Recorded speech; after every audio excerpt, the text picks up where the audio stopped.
नमस्कार, देवभूमि के दंगल में आप सभी का स्वागत है। मैं हूं आपके साथ गरिमा वाजपेयी।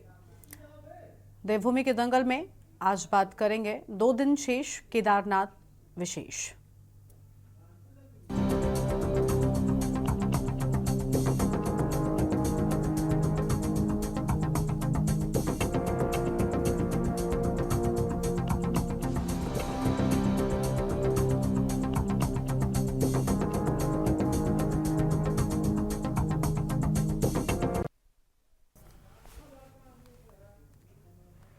केदारनाथ विधानसभा में हो रहे उपचुनाव के लिए बस कुछ ही घंटों का समय शेष रह गया है। वहीं केदारनाथ में प्रचार प्रसार की शोर पर विराम लग गया है।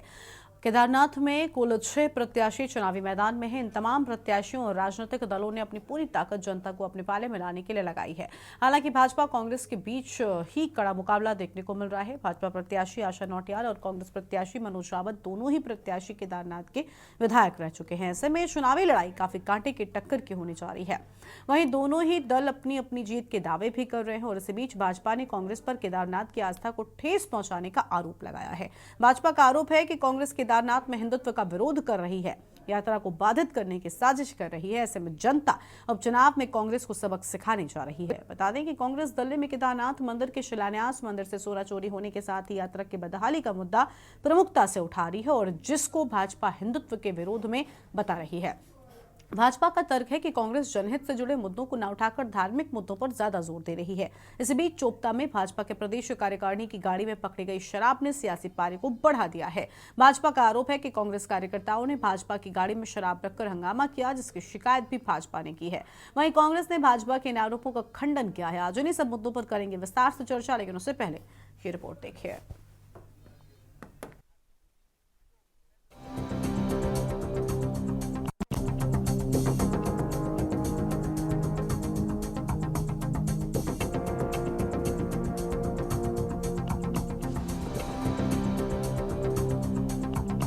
केदारनाथ विधानसभा उपचुनाव में जिस घड़ी का इंतजार था वो मतदान की घड़ी नजदीक आ गई है। 20 नवंबर को होने वाले मतदान के लिए अब बस कुछ ही घंटों का समय शेष रह गया है। चुनाव प्रचार के आखिरी दिन तक तमाम राजनीतिक दलों और प्रत्याशियों ने जनता का अपने पक्ष में लाने की कोशिश की है। केदारनाथ उपचुनाव में भाजपा से आशा नौटियाल, कांग्रेस से मनोज रावत, उत्तराखंड क्रांति दल से डॉक्टर आशुतोष भंडारी के अलावा निर्दलीय त्रिभुवन चौहान, आरपी सिंह और प्रदीप रोहन रूढ़िया हैं। बीते कई माह से सभी प्रत्याशी चुनाव प्रचार में जुटे हुए हैं। हालांकि भाजपा कांग्रेस में सीधी टक्कर देखने को मिल रही है। वहीं दोनों ही दल अपनी अपनी जीत के दावे भी कर रहे हैं।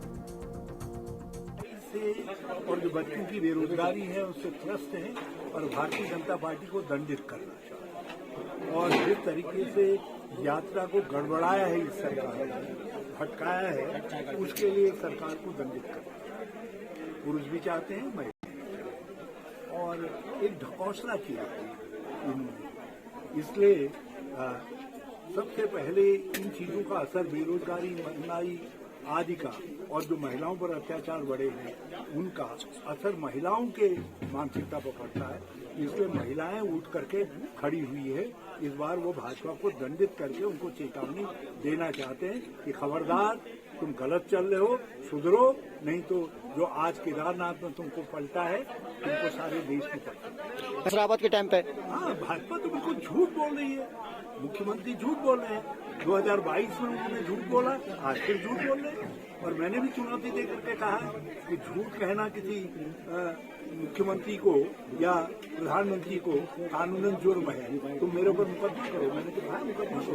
मैंने तो उनसे कहा अपने बाप के बेटे हो तो मेरे ऊपर मुकदमा करो। ये परिस्थितियां बड़ी अनुकूल है। आज प्रचार का कार्य समाप्त हो गया और जिस प्रकार कांग्रेस के नेता 2-3 दिन पहले ही केदारनाथ छोड़ के चले गए, काफ़ी लोगों की सूचना मेरे पास है, तो उससे ऐसा लगता है कि वो सरेंडर कर चुके हैं। उनको भी मालूम है कि भारतीय जनता पार्टी भारी मतों के अंतर से यहाँ पर जीतने जा रही है। और मेरा भी ये मानना है कि केदारनाथ में भारतीय जनता पार्टी अच्छे बहुमत के साथ चुनाव जीत रही है। देखिए, केदारनाथ चुनाव में मैं खुद भी स्वयं भी जो है वहाँ पे प्रचार पर गया था और हमारे सभी शीर्ष नेता हों या जूनियर हों, सभी लगातार वहाँ पे जो है जा रहे हैं और प्रत्याशी के लिए प्रचार कर रहे हैं। और जहाँ तक हमने देखा वहाँ पे जो है लोगों का उत्साह है। इस बार सब कांग्रेस और बीजेपी से बहुत ज़्यादा त्रस्त हैं क्योंकि दोनों में से किसी ने काम नहीं किया। बीजेपी ने तो वहाँ के जो है सभी आप पूरे वहीं पे उत्तराखंड में देखिए, सारे ठेकेदार बाहर के हैं। यहाँ पे उत्तराखंड में नौकरी बाहर वालों को दी जा रही है, और जो वहाँ के लोग जो बद्रीनाथ के लोग हैं, जो जिनका यात्री सीजन से ही काम चलता था, उसके रूट को भी डाइवर्ट किया गया है। मतलब आपको बता दें कि इस वर्ष 9 जुलाई को केदारनाथ विधानसभा की विधायक शैला रानी रावत के निधन से सीट खाली हो गई थी।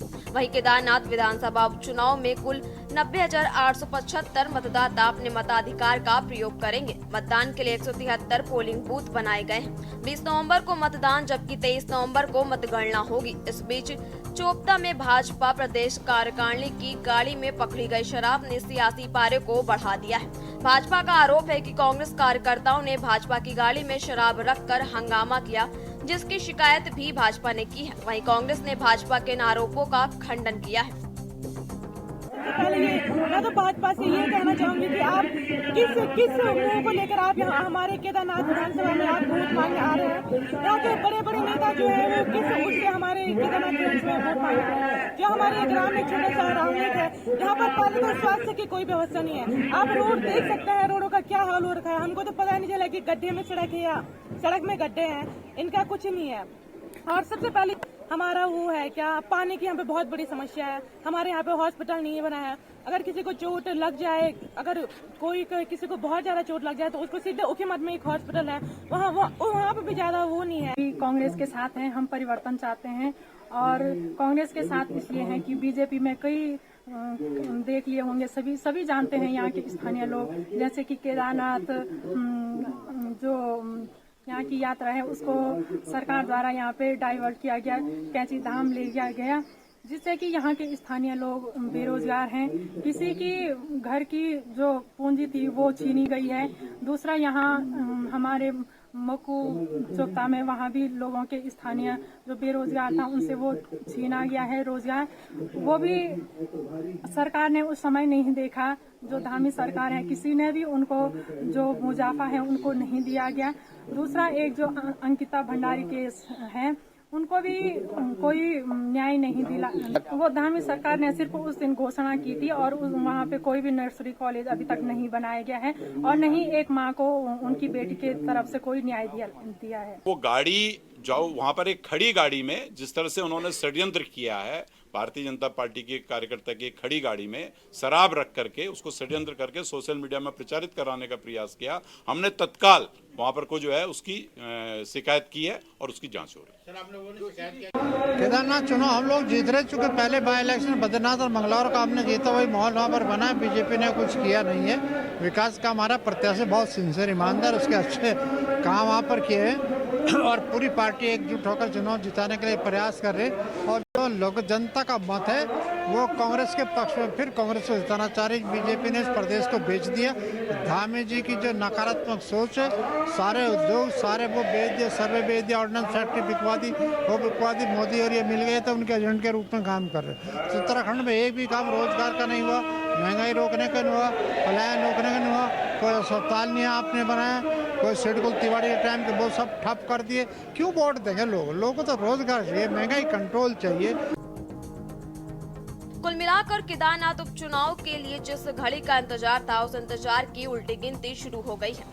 तमाम राजनीतिक दलों और प्रत्याशियों ने अपनी ताकत इस चुनावी दंगल को जीतने के लिए लगा दी है। इंतजार बस अब 20 नवंबर को मतदान और 23 नवंबर को मतगणना का रह गया है। देखना होगा केदारनाथ की जनता किसको जीत का स्वाद चखाती है और किसको हार से सामना कराती है। Uttarakhand desk report.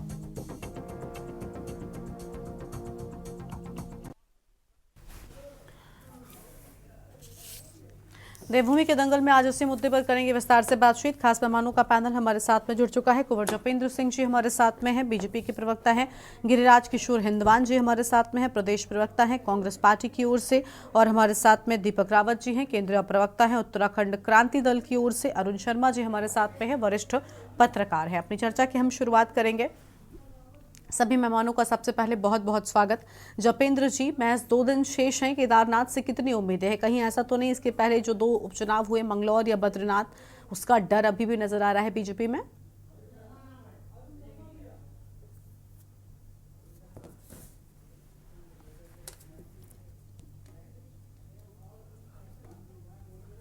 जपेन जी, आवाज मिल रही है आपको?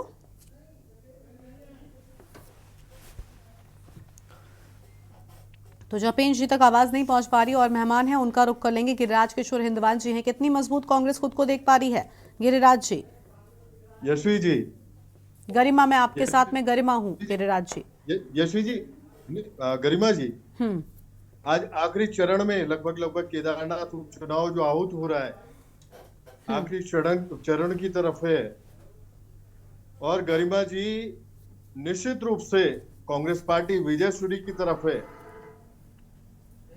आज जो भाजपा ने लगभग जितने भी डिबेट्स में मैं पार्टिसिपेट किया हूं अभी के न्यूज पे, केदारनाथ उपचुनाव पे जो आहूत जो डिबेट्स थी, मैंने बार बार एक बात रिपीट की कि भाजपा इस उपचुनाव में अपने पूरे शराब तंत्र को, पैसा तंत्र जो इनका है, और साथ में सरकारी अमला पूरा, इस समय इस उपचुनाव में भाजपा के बारे में जो बात मैंने रखी है, ये साम दाम दंड भेद को अपनाए हुए इस समय पार्टी है।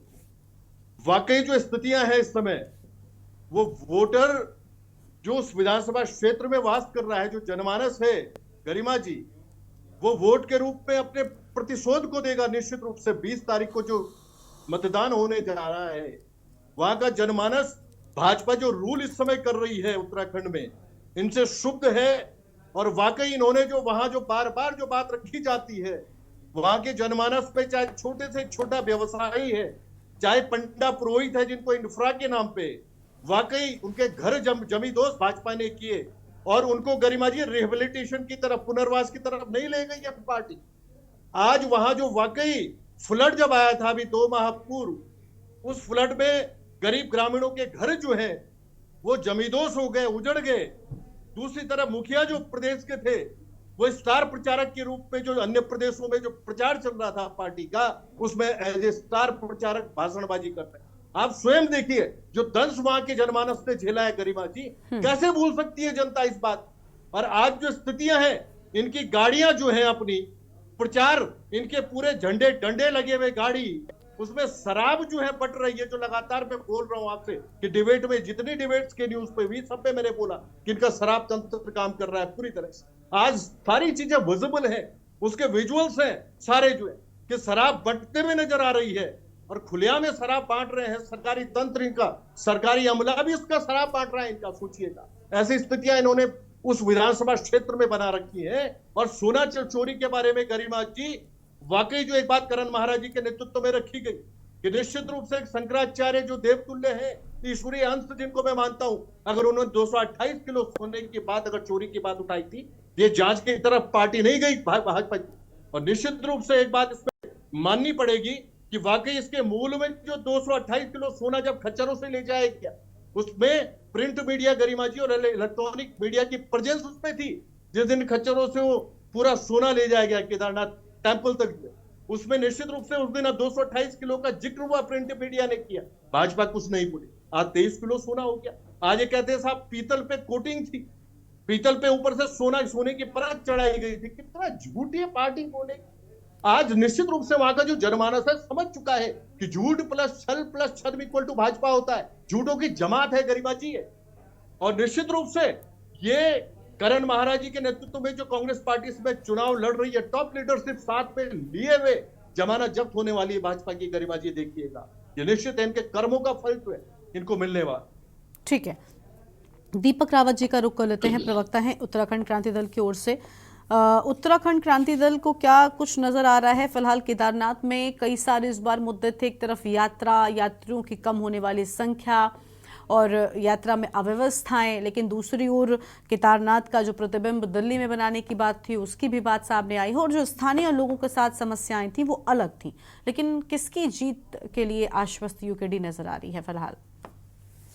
देखिए, सर्वप्रथम एक बात तो कहना चाहूंगा गरिमा जी कि 20 तारीख को जब जनता बाहर निकलेगी चुनाव अपना मत देने के लिए, तो जो भी निर्णय लेगी वो सभी के लिए एक तरीके से स्वीकार्य होगा। लेकिन एक बात निश्चित है कि बहुत ही ग्राउंड लेवल में जब हमने देखा, वहां जाके लोगों से मिले, तो एक बात गरिमा जी बिल्कुल निश्चित है, वो हमें स्पष्ट दिखी कि वर्तमान सरकार के प्रति बहुत ज्यादा असंतोष है जनता के बीच में। चाहे आप किसी भी वर्ग को ले लीजिए, चाहे युवा वर्ग ले लीजिए, वहां के पंडा पुरोहित ले लीजिए, व्यापारी वर्ग को ले लीजिए, सभी को एक आक्रोश है, और वो आक्रोश विभिन्न कारणों से है, अपने अपने कारणों से। और ये सारे आक्रोश जो उत्पन्न करा है वो भारतीय जनता पार्टी की जो डबल इंजन की सरकार है, इनके जो कार्य रहे हैं, इनकी जो नीतियां रही है, उनके दुष्परिणामों के कारण ये उत्पन्न हुआ है। और जहां तक आपने बात करी उत्तराखंड क्रांति दल की, तो यूकेडी ने अपना एक बहुत ही मजबूत पक्ष इस बार रखा हुआ है। हमारी लगातार कोशिश है कि एक चीज जनता को समझनी पड़ेगी, इस प्रदेश का भला जब तक क्षेत्रीय दल सत्ता में नहीं आएगा तब तक यहाँ के निवासियों का भला नहीं हो सकता। वरना 24 वर्षों में 2-2 बार सत्ता का सुख भारतीय जनता पार्टी भी ले चुकी है और कांग्रेस भी ले चुकी है। जब समस्या है जस की तस है। तो हम लगातार जनता को समझाने की कोशिश कर रहे हैं कि जब तक एक क्षेत्रीय दल इस प्रदेश में, जिस प्रदेश की जो विषम परिस्थितियां हैं उसमें नहीं सत्तारूढ़ होगा, तब तक यहाँ की समस्याओं का समाधान राष्ट्रीय दल नहीं कर सकते, क्योंकि उनकी अपनी एक समस्याएं हैं जिसके कारण यहाँ के निवासियों का हक पूर्णता उनको नहीं दे सकती हैं। तो ये चीज हम समझाने की कोशिश कर रहे हैं, और हमें पूर्ण विश्वास है कि 20 तारीख को जब जनता घर से बाहर निकलेगी तो यूकेडी ने जो बात रखी है जनता के सामने, उसको ध्यान में रखकर वो यूकेडी को अपना मत देगी। ठीक है, अरुण शर्मा जी हमारे साथ में हैं, वरिष्ठ पत्रकार हैं। अरुण जी, क्या लग रहा है, क्या तस्वीर निकलकर सामने आने वाली है? प्रचार प्रसार पर रोक लग चुकी है, अब बिल्कुल अंतिम दौर है, और अब बस 20 तारीख को लगभग जब उपचुनाव शुरू हो जाएगा उसके बाद इंतजार नतीजों का होगा। लेकिन फिलहाल के हालात क्या कह रहे हैं, किस और चीजें आपको मजबूत दिखाई दे रही हैं? देखिए गरिमा, चुनाव वास्तव में कांटे का चुनाव है, और आज अगर कोई ये दावा करे कि ये पलड़ा इस तरफ या उस तरफ झुक रहा है, ये अभी जल्दबाजी। निश्चित तौर पर सही बात है कि भारतीय काफी मेहनत करी और 5 मंडल चार्ज बनाकर वहां डेरा जमाए रखकर भेजा गया था। उसके अलावा मुख्यमंत्री की घोषणाएं चुनाव से पहले, और मुख्यमंत्री का वहां लगातार जाना, बहुत सारी चीजें। उसके अलावा भाजपा से बहुत सारे लीडरशिप का वहां पड़े रहना, चाहे वो संगठन के लोग हों या सरकार के लोग हों। तो और दूसरी तरफ अगर हम कांग्रेस की बात करें तो कांग्रेस ने भी पूरी ताकत से चुनाव लड़ा, और गणेश गोदियाल ने सारी कमान अपने कंधों पर उठाए रखी, और यहां तक कि तमाम पूरी की पूरी कांग्रेस का जो संगठन है उसको भी वहां मैदान में उतरना पड़ा। लेकिन मैं बार बार कहता हूं कि संगठन के मामले में निश्चित तौर पर भाजपा कांग्रेस से आगे रहती है, क्योंकि कांग्रेस जब वो चीजें सोचती है भाजपा कर गुजरती है वो सारी चीजें। लेकिन ये चुनाव बहुत महत्वपूर्ण है, इसलिए भी महत्वपूर्ण है कि अयोध्या और बद्रीनाथ जैसी सीटें बीजेपी हार गई तमाम प्रयासों के बावजूद। और उसके बाद अगर आप देखें, ये केदारनाथ है, ये प्रतीकात्मक चुनाव है पूरे देश के अंदर सनातन धर्मियों का और उनके विरोधियों के, जो कहा जाता है। मैं ये तो नहीं कहूंगा कि वो विरोधी है, लेकिन ये कहा जाता है कि वो सनातन के विरोधी हैं या कुछ सनातन के पक्षधर हैं। तो केदारनाथ एक बहुत बड़ा प्रतीक है देश में सनातन का, और अगर वो चुनाव बीजेपी किसी कारण से हार जाती है तो पूरे देश में बहुत बड़ा मैसेज जाता है, जैसा पहले अयोध्या और बद्रीनाथ चुनाव में हुआ। हालांकि बद्रीनाथ और मंगलौर सीट भाजपा के पास नहीं थी, वो पहले भी कांग्रेस के पास या दूसरे दलों के पास थी, लेकिन भाजपा ने मजबूती से चुनाव वहां भी लड़ा था, और मंगलौर तो केवल 400 वोट से हारी थी, जो पिछली बारों में से सबसे कम अंतर भाजपा का रहा है। और ये देखिए, ये आगे के भविष्य की एक रणनीति भी तय करता है ये चुनाव जो केदारनाथ का होने जा रहा है, क्योंकि निकट भविष्य में पंचायत और स्थानीय निकाय के चुनाव, और स्थानीय निकाय चुनाव तो टल रहे हैं 1 साल से, जैसा कि हम कई बार डिबेट भी कर चुके हैं उसके ऊपर कि वो चुनाव पिछले साल दिसंबर में हो जाने थे, लेकिन वो टल रहे हैं बार बार। और देखिए, आरोप प्रत्यारोप निश्चित तौर पर जब चुनाव होता है तो दोनों पार्टियां एक दूसरे के ऊपर लगाती हैं। अब वो चाहे सोने का आरोप हो या जैसे कल रात वो शराब पकड़ी गई उसका आरोप हो या उसका खंडन। देखिए वो दोनों पार्टियां राजनीतिक तौर पर करना भी चाहिए, क्योंकि चुनाव है और चुनाव आसान नहीं होता। चुनाव बहुत बड़ा एक प्लेटफॉर्म है अपनी बात को आगे रखने का। तो मुझे लगता है कि आज अभी आधे घंटे बाद जब चुनाव प्रचार खत्म होगा और उसके बाद हम लोग सब परसों का इंतजार करेंगे कि वो पोलिंग परसेंटेज क्या रहेगा, पहली चीज। और उसके बाद 23 को हम लोग इंतजार करेंगे कि ईवीएम में किसके पक्ष में ये मतदान गया। तो ये परसों 23 तारीख को हमारे सामने आएगा। और पूरे देश में जो चुनाव हो रहे हैं, कई 2 राष्ट्रों में, वो 2 राज्यों में, और उसके बाद कई बाई इलेक्शन हो रहे हैं लोकसभा और विधानसभा के, वो भी रिजल्ट हमारे सामने आएंगे और वो भविष्य की तस्वीर भी पेश करेंगे कि देश की राजनीति के कौन सी करवट लेने जा रही है। ये भी वो नतीजे तय करेंगे। जी गरिमा।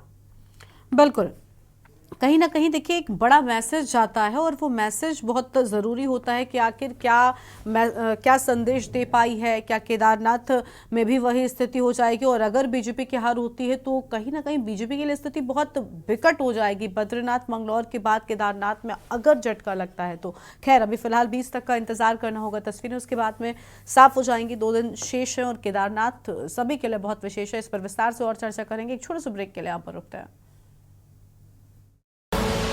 आप देख रहे हैं के न्यूज, खबरों का सारथी। यशस्वी प्रधानमंत्री नरेंद्र मोदी जी के विजन के अनुरूप माननीय मुख्यमंत्री योगी आदित्यनाथ के प्रगतिशील नेतृत्व में अविस्मरणीय यादों के साथ संपन्न हुआ प्रयागराज कुंभ 2019 जैसा कीर्तिमान बनाने के लिए महाकुंभ 2025 के सफल आयोजन को तैयार है कर्म योगी सरकार। स्वच्छ महाकुंभ, हरित महाकुंभ के अनुरूप पौधरोपण, पार्कों का जीर्णोद्धार एवं सौंदर्यीकरण के विभिन्न कार्यों से महाकुंभ में आने वाले पर्यटकों को होगी विशेष अनुभूति। कूड़ा प्रबंधन, ठोस अपशिष्ट निस्तारण और पॉलीथीन फ्री महाकुंभ के लिए बनाई गई है विशेष कार्य योजना। श्रद्धालुओं की सुविधा के लिए 1,45,000 शौचालय का कराया जा रहा है निर्माण। सौंदर्यीकरण और मेला थीमेटिक लाइटिंग के कार्यों से कुंभ नगरी प्रयागराज को मिला है नव्य स्वरूप। मानवता की अमूर्त सांस्कृतिक धरोहर महाकुंभ 2025 में अमृत स्नान का पुण्य कमाने आओ चलें महाकुंभ। केसरिया से मन जोगी हुआ रे, दिल झूमे देखो मतवारा हुआ रे। केसरिया से मन जोगी हुआ। हर पल मनाओ केसरी त्योहार। विमल, बोलो जुबान केसरी। आप देख रहे हैं के न्यूज, खबरों का सारथी।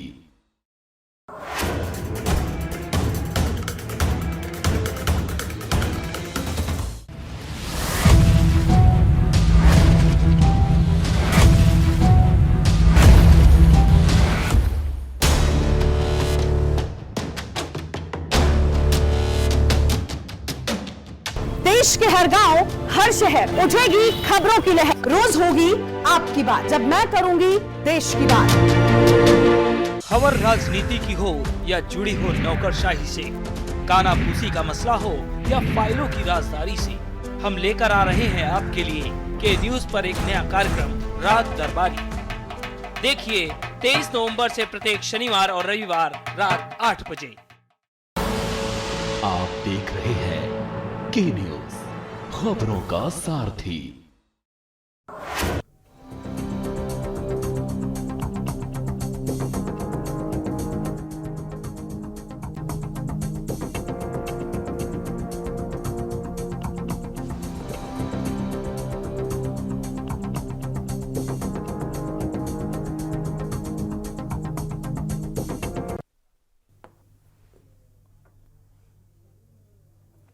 ब्रेक के बाद देवभूमि के दंगल में आप सभी का स्वागत है। हम चर्चा कर रहे हैं केदारनाथ उपचुनाव को लेकर। खास मेहमानों का पैनल हमारे साथ में बना हुआ है। दीपक रावत जी, कांग्रेस कहीं ना कहीं कुछ चीज़ों में पीछे रही है और हर एक चुनाव में उसके प्रिपरेशन या पार्टी के लिहाज से अगर हम कामों पर नजर डालें, अभी देखिए अरुण जी ने भी कहा कि कांग्रेस जब तक सोचती है तब तक बीजेपी कर गुजरती है। ये जो मैनेजमेंट में कमियां होती हैं, कहीं ना कहीं इन्हीं कमियों की वजह से आप चुनावों में पीछे हो जाते हैं। कई बार हमने ये भी देखा है कि आप बहुत नज़दीक तक पहुंचे, लेकिन सर हार होती है और जीत होती है, ये आप भी जानते हैं। भले ही आपका वोट प्रतिशत बढ़े, मार्जिन बढ़े, लेकिन जीत के मामले में आप बहुत पीछे रह जाते हैं। इस बार क्या विशेष कांग्रेस ने किया है जो उसको लग रहा है कि उसका कुछ भला हो सकता है? और जो मुद्दे थे, क्या उन मुद्दों पर वाकई में कांग्रेस जनता के बीच पहुंची थी? ये गरिमा जी आपने मुझसे पूछा? गिरिराज जी से, कांग्रेस पार्टी से सवाल है। जी गरिमा जी, आपने दीपक जी की बात की थी। सॉरी, माफ कीजिएगा, गरिमा नहीं, कांग्रेस से गरिमा सवाल है। हाँ गरिमा जी, आज शायद भाजपा के स्पोक्स पर्सन नहीं बैठे हुए हैं ना? हाँ, वो अभी देरी से आने वाले हैं। जपेंद्र जी हमारे साथ में जुड़ेंगे, लेकिन अभी फिलहाल नहीं जुड़ पाए। जपेंद्र जी बैठे। हाँ गरिमा जी, आज भाजपा जो है वो डरी हुई मुद्रा में सुन लीजिएगा, भयभीत ये लोग हैं। लगभग आखिरी चरण अभी है चुनाव। अभी आप पूछ रहे हैं कि भाजपा के प्रवक्ता कहाँ हैं और फिर कह रहे हैं डरे हुए हैं। नहीं, डरे हुए हमें, आप डरे हुए हैं। भारतीय जनता पार्टी। जपेंद्र भाई लेट हो गए आप। जपेंद्र जी लेट हो गए। जपेंद्र जी अभी जुड़ गए हमारे साथ में। जपेंद्र जी आपने आने में थोड़ी देरी कर दी। था कि आप कब बैठे, कब आए आप। आज गरिमा जी, हाँ वाकई इस चुनाव में जो आउट होने जा रहा है, ये चुनाव आखिरी चरण में इस समय है, केदारनाथ उपचुनाव। एक चीज आपने भी गौर की होगी गरिमा जी, जो मैं बार बार कह रहा हूं कि डरी हुई मुद्रा या भयभीत जो है, 5 पॉकेट्स में इस उपचुनाव में 5 मंडलों में 5-5 कैबिनेट मंत्रियों को उतारना, 5 मंडलों का इंचार्ज बनाना, 5 कैबिनेट मिनिस्टर्स को, जो कैबिनेट मिनिस्टर्स जो है 2-3 माह पूर्व तक उस क्षेत्र की जिन्होंने सुध नहीं ली थी, दूर दूर तक वो लोग जो है इंचार्ज बनाए गए। मुख्यमंत्री जाते हैं आनन फानन में और सीएम साहब 40 और 41 घोषणाएं करके आते हैं, जो चुनावी घोषणाएं हैं। ये इंप्लीमेंटेशन की तरफ नहीं जाएंगी, कार्यान्वयन की तरफ गरिमा जी देखिएगा। ये चुनावी घोषणाएं। आज जो बातें, जितनी भी बातें कांग्रेस पार्टी करण महाराज जी के नेतृत्व में टॉप लीडरशिप को लिए हुए जो बातें रख रही, सवाल जो खड़े कर रही है सरकार के सामने, क्योंकि रूल कर रही है भाजपा 7 वर्षों में, और जो हाल इन्होंने किए हुए हैं पूरे जो पर्वतीय क्षेत्र की मैं बात रखता हूं, विकास शून्य की स्थिति में एक भी प्लान स्टेट प्लान से इस समय इंप्लीमेंटेशन की तरफ नहीं है कहीं पर्वतीय क्षेत्र। सुदूर अगर ग्रामीण क्षेत्र में अगर आखिरी पायदान की बात बार बार रखी जाती है कांग्रेस पार्टी के द्वारा कि उस तक विकास पहुंचे, अछूता ना रहे, उसके बच्चों को अच्छा एजुकेशन मिले और वाकई उस तक हेल्थ फैसिलिटीज मिले, उसमें पूरी तरह से नाकामयाबी सरकार रही। आज अगर बात आ रही है केदारनाथ जी का प्रतीकात्मक स्वरूप, वाकई ये बात उठी है वहां जनमानस के बीच में कि केदारनाथ मंदिर जो धाम है, ज्योतिर्लिंग है, 12 ज्योतिर्लिंगों में से एक ज्योतिर्लिंग है, महादेव का वास है केदारनाथ जी। गरिमा जी, उसका प्रतीकात्मक स्वरूप शिला लेके बुराड़ी में आप लोग पहुंचते हैं। मुख्यमंत्री जो प्रदेश के सूबे के वो जाते हैं, वो चीफ गेस्ट के रूप में जाते हैं, भाषण भी उनके द्वारा होता है और वो कहते हैं साहब हम लोग जो लोग वहां नहीं पहुंच पा रहे हैं केदारनाथ धाम में, उनके लिए व्यवस्था हम दे रहे हैं कि आप लोग यहाँ भी दर्शन कर सकते हैं। एक केदार बाबा का एक प्रतीकात्मक स्वरूप है यहाँ देने जा रहे हैं हम लोग बुराड़ी में। आप स्वयं सोचिए कहां पार्टी लेके जा रही। एक केदार बाबा जो ज्योतिर्लिंग की मैं बात कर रहा हूं, आपने क्या बना रखा है जिसको हम रीढ़ मानते हैं? निश्चित रूप से जो वहां का जनमानस है, जिसकी बात मैं करता हूं, छोटे से छोटे व्यवसायी की या पंडा पुरोहितों की, कि जिनके वाकई इंफ्रा के नाम पे आपने घर जमींदोज कर दिए। आप रिहेबिलिटेशन की तरफ नहीं गए, पुनर्वास की तरफ उनके। आपको कोई जन सरोकारों से उस क्षेत्र में जो वास कर रहा है जनमानस, जो बड़ा सरल है और निश्चित रूप से देवतुल्य मैं उनको मानता हूं, उनके क्या भले की आप सोच रहे हैं? क्या स्थितियां आपने बना रखी है प्रदेश में और खासकर उस विधानसभा क्षेत्र में कि फ्लड आता है। सबसे बड़ी पंचायत में बैठी हुई सीतारमन जो है, जो वित्त मंत्री है, वो कहती है भाषण में बड़ा सेंसिटिव जोन है, निश्चित रूप से एक पैकेज होना चाहिए। अरे भाई, कोई मुआवजा उनको नहीं मिलता है जो ग्रामीण जो वहां वास कर रहा है, जिनके घर जमींदोज हो गए उस फ्लड में। क्या स्थितियां हैं? वहां का जनमानस जो है गरिमा जी आतुर है और निश्चित रूप से जो परिणति है वोट के रूप में प्रतिशोध होता है गरिमा जी। ये 20 को जो चुनाव आउट हो रहा है, निश्चित रूप से इसमें भाजपा की जो बार बार मैं बात रखता हूं, डिबेट्स में जमानत जब्त होने वाली है, ऐसा होने वाला है। आप देखिएगा रिजल्ट जो आएगा 23 तारीख को, तो निश्चित रूप से करण महाराज जी के नेतृत्व में जो विजय सूरी की तरफ इस समय पार्टी है, और वो सब कुछ धरातल पे दिख रहा है। आज ये शराब तंत्र, इनका पैसा तंत्र, निश्चित रूप से सरकारी अमला पूरा सरकार के साथ लगा हुआ है। सारे विजुअल्स हैं, शराब बांटते हुए आप लोग दिख रहे हैं भाई, और बाद में आप स्पष्टीकरण दे रही है पार्टी कि नहीं साहब कांग्रेस ने रख दी शराब। सोचिए आप क्या स्थितियां बना रखी, क्या माहौल बना रखा है कि आप किसी भी तरह से लांछन जो है वो कांग्रेस की तरफ सारी बातों को थोप दिया। अरे भाई जनमानस देख रहा है, जनता देख रही है सारी चीजों को, क्या आप लोग कर क्या रहे हैं उस क्षेत्र में। वो देव भूमि है, निश्चित रूप से वहां आपने ये माहौल बना रखा है भाजपा। ठीक है, चलिए अब जपेंद्र, ठीक है सर, अब जवाब ले लें। आप जवाब ले लेते हैं गिरिराज जी। जपेंद्र जी हमारे साथ में जुड़ चुके हैं। जपेंद्र जी थोड़ी देरी से आए, बहुत स्वागत सर आपका भी। देखिए आप नहीं आए तो लोगों ने कहा कि डर रहे हैं बीजेपी लेकिन तब तक आप आ गए। क्या कितनी मजबूत है, क्योंकि बहुत सारे मुद्दे गिरिराज जी ने गिनाए और ये मुद्दे असल में थे। और सबसे बड़ी बात यात्रा में अव्यवस्थाएं या फिर जिस तरीके से दिल्ली में केदारनाथ के प्रतिबिंब बनाने की बात थी, उस पर बैकफुट पर बीजेपी को आना पड़ा था, हमने सबने देखा। कहीं ये सारी चीजें नुकसान तो नहीं पहुंचाने वाली है सर? गिरिराज जी ने कांग्रेस के उस डर को लगातार 5 मिनट तक बयां करा जो कांग्रेस का डर केदार घाटी में आज जग जाहिर हो चुका है। आप बार बार जिस नैरेटिव को फिक्स करने का प्रयास कर रहे हैं केदार घाटी के चुनाव में, वो नैरेटिव आपके द्वारा फिक्स किया ही नहीं जा सकता, क्योंकि पूर्व में जो भी नैरेटिव आपने फिक्स करे, संविधान को बदल देंगे, ऐसा कर देंगे, वैसा कर देंगे, उसके बाद जनता जागी है, देश की जनता जागी है, तो उससे उत्तराखंड भी अछूता नहीं है, उससे केदार घाटी की जनता भी अछूती नहीं है। आप विकास की बात करते हैं और भारतीय जनता पार्टी विकास पे काम करती है। आप कहते हैं कि पूरा मंत्रियों का अमला वहां लगा दिया। भाई क्षेत्र की जनता चाहती है कि भारतीय जनता पार्टी की सरकार की नजर केदार घाटी पे, केदार घाटी के विकास कार्यों में, केदार घाटी के उत्तराखंड वासियों की समस्याओं के ऊपर जाए, और वो चाहते हैं कि सब लोग हमारे बीच में आए। और चुनाव एक माध्यम होता है बीच में जाने का, बात कहने का, भरोसा जताने का, भरोसा जीतने का, जो भारतीय जनता पार्टी की सरकार और भारतीय जनता पार्टी का मंत्रिमंडल कर रहा है, माननीय मुख्यमंत्री जी कर रहे हैं। और जो घोषणाओं की आप बात करते हैं, तो अगर भारतीय जनता पार्टी का मुख्यमंत्री कोई घोषणा करता है तो निश्चित तौर पर उस घोषणा के क्रियान्वयन की तरफ भी कदम बढ़ाए जाते हैं। आपको लगता है कि केदार घाटी के चुनाव में आपके द्वारा किए जाने वाले भ्रामक प्रचार से शायद कहीं आप लोग जनता को भ्रमित करने में कामयाब होंगे? ये जनता ने नकार दिया है केदार घाटी की गिरिराज जी, और इस सच को आप भी मान लीजिए। इस सच को आप अगर आज नहीं स्वीकारेंगे तो हाथ कंगन को वारसी क्या, पढ़े लिखे को फारसी क्या। आज आप ये हमारा वक्तव्य नोट कर लीजिए। चुनावी नतीजों के बाद फिर आप गरिमा जी, हमारा आपसे निवेदन है कि गिरिराज जी को फिर बिठाइए डिबेट में, और उस दिन हम गिरिराज जी से पूछेंगे दुष्प्रभाव का जनमानस नजर आया या नहीं नजर आया। जनता नकारने के लिए केदार घाटी में कांग्रेस द्वारा किए जाने वाला नकारात्मक प्रचार पूरी तरह से फेल हो चुका है।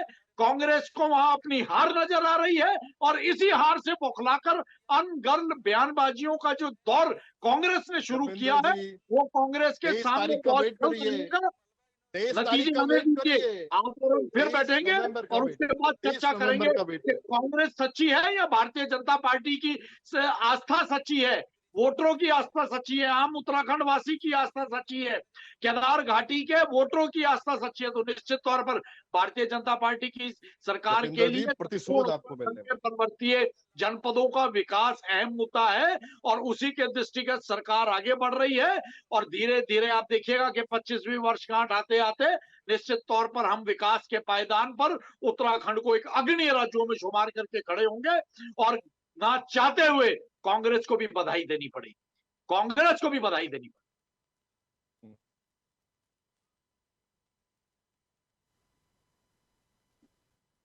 पड़ेगी। बद्रीनाथ, अयोध्या, मंगलौर, इन सभी जगहों पर मुंह की खानी पड़ गई हो, लेकिन कॉन्फिडेंस है और ये कॉन्फिडेंस इसके पहले के चुनावी नतीजों के बिना पर भी हो सकता है, क्योंकि उसके पहले तक वो पूरी तरीके से हर एक सीट पर बड़ी मजबूती के साथ जीतते आए हैं। सर गरिमा जी, सवाल कॉन्फिडेंस का नहीं है, सवाल जनता की आस्था का है और भारतीय जनता पार्टी जो कहती है, लेकिन वो ठीक है, लेकिन यही बीजेपी जो लगातार हर चुनाव में जीत हासिल कर रही थी, इसी बीजेपी के साथ तो अयोध्या में, उत्तर प्रदेश में हमने देखा, जो जिसके नाम पर आपने चुनाव को पूरी तरीके से लड़ने की कोशिश की। उत्तराखंड में बद्रीनाथ में हमने देखा, क्या यहाँ आस्था पीछे हो गई थी? क्या यहाँ लोगों का विश्वास डगमगा गया? और डगमगाया तो क्यों डगमगाया, ये बड़ी बात है। हम ये नहीं कह रहे हैं कि आप पूरी तरीके से पीछे थे, लेकिन ये कुछ अहम जगह थी जहां पर शायद आपके लिए भी बहुत बड़ा झटका था आपकी हार। वाकिफ हो चुकी है। ठीक है सर। अब दीपक जी से सवाल था। दीपक जी, आपसे मेरा सवाल था। गरिमा जी। दीपक जी। गरिमा जी। हाँ जी, हाँ गरिमा जी बोलिए। गिरिराज जी प्लीज, आपका हो गया ना, मैं लौटूंगी आपके पास में। पहले और मेहमानों को सुनिए, बीच में नहीं बोलेंगे। दीपक जी आप बताइए। कॉन्फिडेंस सर बीजेपी का अलग है, भले ही नुकसान उठाना पड़ा, लेकिन अभी भी कॉन्फिडेंट हैं वो। गरिमा जी, डबल इंजन की सरकार, धाकड़ दामे की सरकार, 5 कैबिनेट मिनिस्टर केदारनाथ में, उसके बावजूद भी अगर शराब का सहारा लेना पड़ रहा हो तो इससे बड़ा आश्चर्य कुछ नहीं होगा। इनका जो सारा का सारा जो कॉन्फिडेंस है ना, वो जो कल रात जो शराब की पेटियां पकड़ी गई हैं भारतीय जनता पार्टी के कार्यकर्ता की गाड़ी में, उससे झलकता है कि स्थिति ग्राउंड में किस कदर बदली हुई है। यहाँ पर स्टूडियो में बैठ के आप कॉन्फिडेंस आवाज चिल्ला सकते हैं, बोल सकते हैं, लेकिन जो वास्तविकता है धरातल पे वो बहुत भिन्न है। और ये दिखाता है, यदि इनके अगर डबल इंजन की सरकार है, धाकड़ धामी जी का पूरा प्रभाव है, अब 5 कैबिनेट मिनिस्टर अपने वहां भेज दिए, तो शराब की पेटियों की जरूरत ही नहीं है। जनता तो स्वयं बाहर आके भारतीय जनता पार्टी को जिताने की जरूरत पड़ेगी। लेकिन अगर इस प्रकार के येन केन प्रकारेण इस चुनाव को जीतने की अगर मंशा भारतीय जनता पार्टी पाली हुई है, हम डिनाई करते हैं, ये जो लग रहा है, ये हम डिनाई करते हैं, ये कांग्रेस की सोची समझी साजिश है। और आप भी उसका साथ दे रहे हैं, साजिश है। ठीक है जपेन जी, आप उसको पहले भी पार्टी आपकी डिनाई कर चुकी है, अब यहाँ पर कहने का मतलब नहीं है सर, स्वीकार थोड़ी कोई करने को बैठा है, कोई भी नहीं स्वीकार करेगा, ये बड़ी स्वाभाविक सी बात है सर। शराब तंत्र की जो बातें रखी जा रही है बार बार हर डिबेट में, हाँ, ये वाकई शराब तंत्र को अपनाए हुए जपिंदर जी, पूरी सरकार इनकी समय उपचुनाव। ठीक है, अच्छा ठीक है, हो गया, चलिए ठीक है, अब एक एक करके बोलेंगे तो बेहतर होगा सब। ये स्थितियां इन्होंने गरिमा जी, गलती स्वयं हमारा, एक मिनट गरिमा जी, दीपक जी को बोल लेने दीजिए भाई। हाँ गरिमा जी, यूकेडी का कहना है कि यदि सरकार ने इतने ही अच्छे काम किए हैं, अगर सरकार डबल इंजन की सरकार है, सब कुछ विकास कार्य किए हैं, तो जो घटना कल की घटी है, जिसका विवरण बार बार हम लोग चर्चा कर रहे हैं, ये घटना जितनी शर्मनाक है, ये भारतीय जनता पार्टी नहीं समझ रही है कि जो सत्ता में है वही अगर यही हरकत किसी विपक्ष के द्वारा करी होती तो अब तक भारतीय जनता पार्टी के सारे प्रवक्ता, सारे नेतागण गला फाड़ के चला रहे होते कि देखिए किस प्रकार के जो देवभूमि में उसको अशोभनीय कार्य किया जा रहा है। अब क्योंकि भारतीय जनता पार्टी आज भी कह रहे हैं कांग्रेस की, चलिए ठीक है, अच्छा ठीक है, हो गया दीपक जी, आज भी दीपक जी अब सुन लीजिए, ठीक है, हो गया, चलिए ठीक है, आप अरुण जी के पास चलते हैं, प्लीज आप लोग एक एक करके बोलेंगे ना तो हम सबको सुन पाएंगे, ऐसे फिर सभी की आवाज नहीं आती है। अरुण जी, बीजेपी का कॉन्फिडेंस बरकरार है, कांग्रेस कह रही है शराब तंत्र है और दुनिया की चीजें हैं, लेकिन सर शराब तंत्र के भी जिस इस्तेमाल की बात हो रही है, जो वीडियो सामने आए, कुछ कौन स्वीकारेगा? और ऐसा तो नहीं है कि राजनीति में चुनावों से पहले ये कोई नई बात है सर, कभी कभी वीडियोस सामने आ जाते हैं, कभी कभी चीजें कुछ स्पष्ट रूप से दिखने लग जाती हैं सोशल मीडिया के इस दौर में, लेकिन इससे अवगत और वाकिफ तो हम सब है ना कि चुनावों में होती क्या रही है बिहाइंड द कैमरा, ये जो चीजें रही हैं ये कौन नहीं जानता है, और इनको स्वीकार थोड़ी कोई करता है। देखिए गरिमा जी, मैं आज एक समाचार पढ़ रहा था कि बंबई में थाने जिले में केवल जो वहां 7 कॉन्स्टिट्यूंसी हैं असेंबली, उसमें लगभग 26 करोड़ की नगदी, शराब और ड्रग्स पकड़ी गई। वो 26 करोड़ में से 15 करोड़ रुपए नगद है। और हर चुनाव में चुनाव कैसे लड़े जाते हैं अब ये कांग्रेस भाजपा से ज्यादा कौन अच्छी तरह जानता है। बिल्कुल। और जो हमारे यूकेडी वाले हैं वो भी बच्चे हैं इनके सामने, वो कुछ नहीं बेचते, क्योंकि हमने बहुत सारे चुनाव आज तक देखे। ऐसा कोई चुनाव मुझे बता दीजिए जिसमें पैसा, शराब, सिलाई मशीन, साड़ियां नहीं बढ़ती हो। एक चुनाव बता दीजिए। इसलिए देखिए, मैं तो दीपक भाई को कहूंगा इनसे सीखिए, और इसीलिए आप पीछे हैं आज। इसीलिए पीछे है बहुत यूकेडी, क्योंकि यूकेडी उस स्तर पे पैसे का लेन देन नहीं कर पाती जिस स्तर पर कांग्रेस या भाजपा करती है। देखिए, इनके कैंडिडेट्स को पार्टी से भी फंड मिलता है, उसका अपना फंड तो होता है, पार्टी से भी फंड होता है। अब ये जपेंद्र भाई बता देंगे इस चुनाव में आशा जी को कितना पैसा मिला, या ये बताएंगे हिंदुआन जी की वो मनोज भाई को कितना पैसा मिला। देखिए, ऐसा कोई चुनाव नहीं होता, और बाकायदा प्रत्याशी की हैसियत देख के उसको पैसे दिए जाते हैं। अगर प्रत्याशी जनता में ठीक ठाक पकड़ है लेकिन पैसे से कमजोर है तो पार्टियां उसको ज्यादा पैसे देती है, और हमने तो यहां तक देखा है। इससे बड़ी बात क्या होगी कि चुनाव में निर्दलीयों पर, जो जीतने वाले निर्दलीय उन पर दोनों पार्टी पैसे लगा देती। अब ये पिछले चुनाव के इतिहास है हमारे सामने, इसलिए हम ये चैलेंज से बोल सकते हैं कि ये होता है जो। और देखिए, अब हर चुनाव पहले चुनाव से महंगा होता जा रहा है। किसी भी हालत में जो विधानसभा का चुनाव है ये 5 करोड़ रुपए से कम का नहीं होता। मेरी बात से दीपक भाई सहमत होंगे। बिल्कुल, ये वो चीजें हैं जो कभी कोई स्वीकार नहीं करता, जो आंकड़े कभी लिखित में होते ही नहीं है। ये वो चीजें आप आज बात कर रहे हैं। हो भी नहीं सकते, हाँ, हो नहीं सकते ना गरिमा जी। हाँ। अब आप खुद सोचिए कि ये सारे के सारे अंडर टेबल काम होते हैं, और स्थिति ये होती है कि जो कैंडिडेट चुनाव लड़ने वाला होता है वो अपनी कॉन्स्टिट्यूंसी में या अपने नगर निकायों में चुनाव से बहुत पहले वो शराब भी इकट्ठी करवा देता है, वो अपने समर्थकों के यहाँ पैसा भी रखवा देता है, अलग अलग जगह पे, एक जगह नहीं रखते। एक जगह रखेंगे तो पकड़े जाने का डर होगा। और अब तो नया सिस्टम पिछले कुछ टाइम से चल गया कि जो नजदीक की शराब की दुकानें हैं उनकी पर्चियां चलती हैं। अब वो स्टॉक इकट्ठा नहीं, आप पर्चियां दे देते हैं अपने समर्थकों को कि जाओ उस दुकान से शराब मिल जाएगी। देखिए, अब इससे इनकार करना बेकार है, ये एक सिस्टम का हिस्सा बन गया है। भले ही चुनाव आयोग ने या हमारे संविधान ने इसे मान्यता न दी हो, पर ये हिस्सा है, उस चुनाव का हिस्सा बन गया है, और इसके बिना कोई चुनाव नहीं हो सकता। कमजोर कैंडिडेट को कोई, मतलब जिसकी माली हालत कमजोर हो, उसको कोई पार्टी टिकट देने को तैयार नहीं है, वो उसकी आर्थिक क्षमता को देख के टिकट देती है। जी गरिमा। बिल्कुल बिल्कुल, बड़ी अहम बातें आज निकल कर सामने आई। और देखिए, वही बात है ना कि वीडियो जो सामने आया उस पर हम बात कर रहे थे, कोई इस वीडियो को स्वीकार करने को तैयार नहीं है।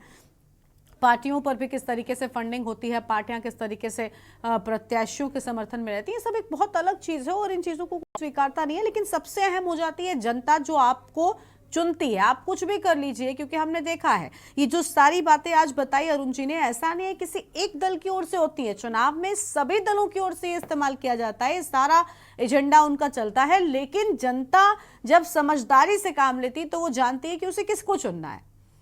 और केदारनाथ की अगर हम बात करें तो कुछ मुद्दे थे यहाँ पर, ये सारी चीज़ें भी शायद उतनी ज़्यादा ना चल पाएँ क्योंकि आस्था का सवाल था। और केदारनाथ में इस बार व्यापारी वर्ग बड़ी नाराज़गी उसकी भी हमने देखी, क्योंकि जो संख्या चार धाम की यात्रा में भी श्रद्धालुओं की कम हुई, इससे भी नाराज़गी थी, अव्यवस्थाएँ थी, इन सभी चीज़ों की नाराज़गी थी जपेंद्र जी। और नाराज़गी को दूर करने के लिए बीजेपी के लिए चुनाव कहते हैं ना साख बन गया है। पहले की हार को भुला पाने का, अपने कॉन्फिडेंस को बूस्ट अप करने का, क्योंकि आप यहां पर बैठकर कह रहे हैं कि हम कॉन्फिडेंट हैं, हम जनता की बातों में हमें पता है, विश्वास है जनता को हम पर। लेकिन सर, जो आपका ही कार्यकर्ता है एक हार के बाद भी डिस्टर्ब होता है, और उससे सामान्य करने के लिए ये जीत आपके लिए बहुत जरूरी है। और साख की बात है, बद्रीनाथ और मंगलौर की बात तो कम से कम ये स्थिति हो ही गई है। गरिमा जी, सवाल जीत हार का नहीं है, सवाल लोगों की भावनाओं के सम्मान का है और क्षेत्र के सम्मान के साथ साथ केदार घाटी के वोटरों की समझदारी का है। और अरुण जी ने बहुत सी तस्वीर साफ करी। भारतीय जनता पार्टी के कैंडिडेट का चुनाव ये साबित कर देगा कि केदार घाटी की जनता की समझदारी और दूरदृष्टि किस हद तक काम कर रही है और कांग्रेस द्वारा फैलाए जाने वाले प्रत्येक भ्रामक प्रचार को केदार घाटी का मतदाता खुद जवाब देने के लिए तैयार बैठा हुआ है। तो जब तय ही मतदाता ने करना है तो निश्चित तौर पर भारतीय जनता पार्टी का भरोसा अपने मतदाता के ऊपर है, अपने कार्यकर्ताओं के ऊपर है, क्षेत्र की समझदार जनता के ऊपर है। अब इससे तो बड़ी कोई बात नहीं हो सकती ना कि भारतीय जनता पार्टी के कैंडिडेट का चुनाव केदार घाटी की जनता करे, वहां का वोटर करे, तो तब तो आप मानेंगे कि भारतीय जनता पार्टी की नीतियां, रीतियां और विकास की दृष्टि से या जितने हमारे स्थानीय मुद्दे हैं उन मुद्दों को पूरी तरह से एक आधार देने की दृष्टि से भारतीय जनता पार्टी की योजनाओं को स्वीकार करा क्षेत्र की जनता ने, क्षेत्र के वोटरों ने, और उसी का नतीजा होगा कि भारतीय जनता पार्टी का कैंडिडेट जीत हासिल करेगा और भारतीय जनता पार्टी अपने भरोसे को कायम रखने में पूरी तरह से कामयाब। ठीक है, कांग्रेस पार्टी का एक बार फिर से रुख करते हैं। सर, जो आप शराब कांड की बात कर रहे हैं, इसके पहले हमने कई सारे वीडियोस देखे जहां पर कांग्रेस की ओर से भी इस तरीके की घटनाएं हुई हैं। ठीक है, आज आप अभी मैं आंकड़ा लेकर बैठी हूं, ना आप इस बात को स्वीकारेंगे, लेकिन सभी दलों की ओर से ये सारी चीजें तो हुई हैं ना। शराब कांड को अब अंतिम वक्त में मुद्दा बनाने की जो कांग्रेस ने कोशिश की, क्या इससे कुछ हाथ लगने वाला है? हाँ, आज अगर हाथ लगे ना लगे, इनका वो हाल है, हाथ लगने को वारसी क्या और पढ़े लिखे को फारसी क्या। जपिंदर जी हाँ, सुन लेते हैं, माफी चाहेंगे, हमने टोका आपको, माफी चाहेंगे। नहीं, आपकी तो आदत है टोकने की, भाजपा टोकती है, हम बिल्कुल उसको सहन करें, कोई दिक्कत नहीं, हम सहन वाली मुद्रा में। जपिंदर जी, आज गरिमा जी, करण महाराज जी जो हमारे यशस्वी प्रेसिडेंट हैं कांग्रेस पार्टी की, उनके नेतृत्व में अगर हम विजयपुरी की तरफ जा रहे हैं तो निश्चित रूप से केदारनाथ चुनाव वाकई जो वहां का जनमानस भाजपा को वाकई इमोशंस और सेंटिमेंट्स के साथ निश्चित रूप से उस जनमानस के बीच में होना चाहिए। ये नहीं रहे, ये संवेदनशील होकर उस जनमानस के बीच में रहेंगे और भविष्य में भी रहेंगे, निश्चित रहेंगे, आज भी उसी भरोसे के साथ। ठीक है जपिन जी, अब सुन लीजिए ना। जपिंदर जी बोल रहे, आज वाकई जो छोटे से छोटे व्यवसायी की जो कांग्रेस पार्टी करण महाराज जी के नेतृत्व में बात कर रही कि आप उसको वाकई उजाड़ते हैं, उसको पुनर्वास की तरफ नहीं ले जाते। वो व्यवसायी 6 महीने तीर्थ यात्रा जब चलती है गरिमा जी, वो आसान्वित होता है, मैं अपने परिवार को फाइनेंशियली सपोर्ट करूंगा, छोटे से छोटा व्यवसाय। फिर आप दुष्प्रचार पे आगे।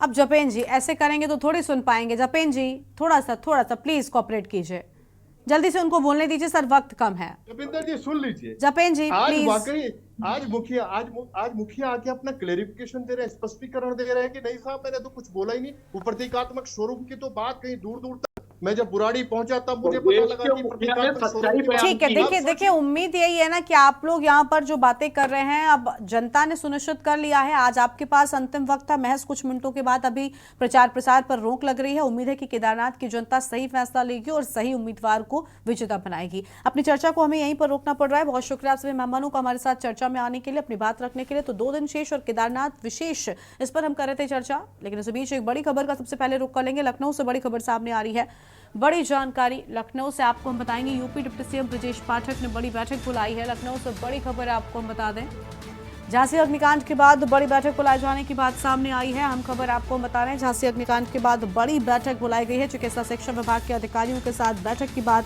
सामने आई है। अहम खबर आपको हम बता दें, प्रमुख सचिव चिकित्सा शिक्षा एवं स्वास्थ्य विभाग मौजूद।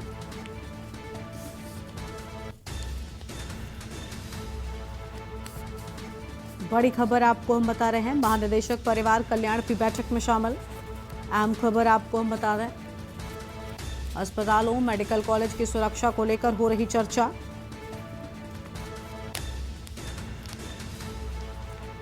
UP deputy CM Brajesh Pathak ने बुलाई बड़ी बैठक।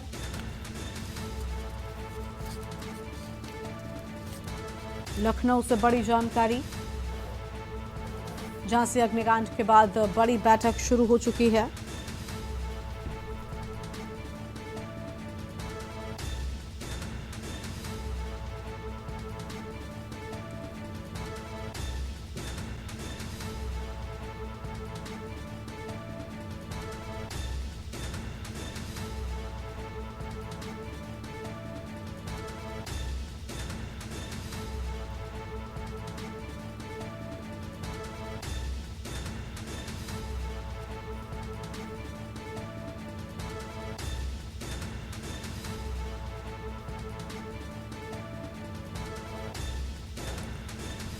बड़ी खबर आपको हम बता रहे हैं, लखनऊ से बड़ी खबर। UP deputy CM Brajesh Pathak ने बड़ी बैठक बुलाई।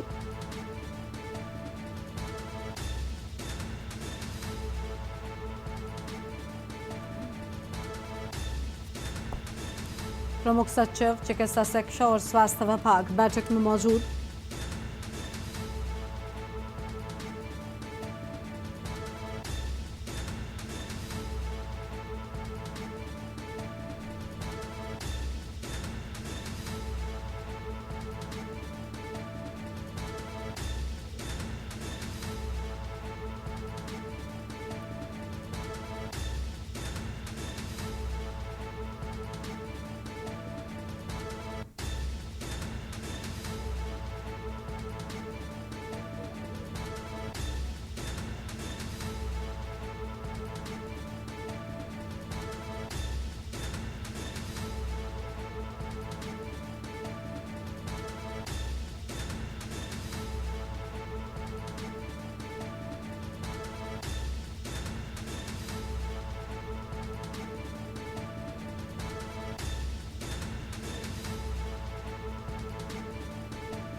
लखनऊ से खबर। UP deputy CM Brajesh Pathak की ओर से बड़ी बैठक बुलाए जाने की बात सामने आई थी। देवभूमि के दंगल में आज उतना ही। आप देखते रहिए के न्यूज़ इंडिया। नमस्कार।